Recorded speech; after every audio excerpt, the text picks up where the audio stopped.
ممثلة كويتية عانس، فنانة كويتية عانس، فنانة عانس.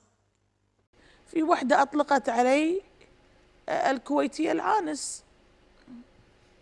هيدا موضوع جد جد أساسي. إيه، لأن بقول لك شيء. أوكي، عانس ما تزوجت، وش فيك أنت؟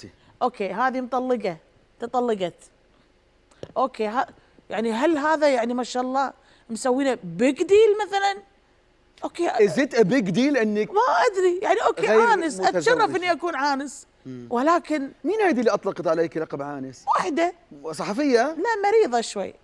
صحفية؟ لا ما ادري عنها. زميلة؟ لا والله مو زميلة. ما تبين تقول؟ لأن ما لها صلة بالمجال. هي. يعني هم لهم صلة بالسوشيال ميديا، بعض السوشيال ميديا اللي فيهم الامراض اللي بدي اسمحي لي اقول للناس اللي بيطلقوا جزافا لقب عانس، انتم لما تقولوا عانس لا منى شداد ما بتفرق معها، لانه منى انجزت بحياتها عندها سيلف استيم، اعتزاز واعتداد بالنفس، بس في كثير فتيات انتبهوا انتم عم تطلقوا احكام عليهم.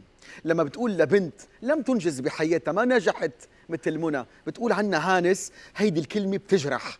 الكلمه ما بتقتل بس بتجرح وبتدمي.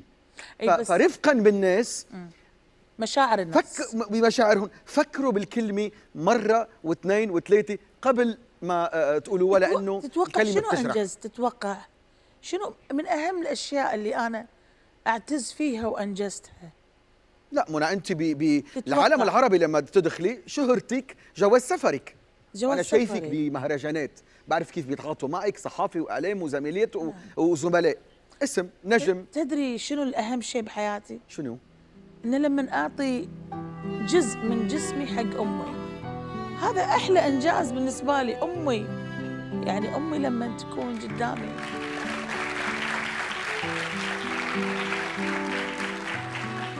لما تكون هي بحاجه لشيء معين، فانا اكيد لازم اوقف معاها. هذه الام مدرسه، الام مدرسه، الام فوق كل اعتبار. الام قبل المجال الفني بصراحه اقول لك يا خافي عليها. فان هذه حلوه اللبن، ليش ما اخاف عليها؟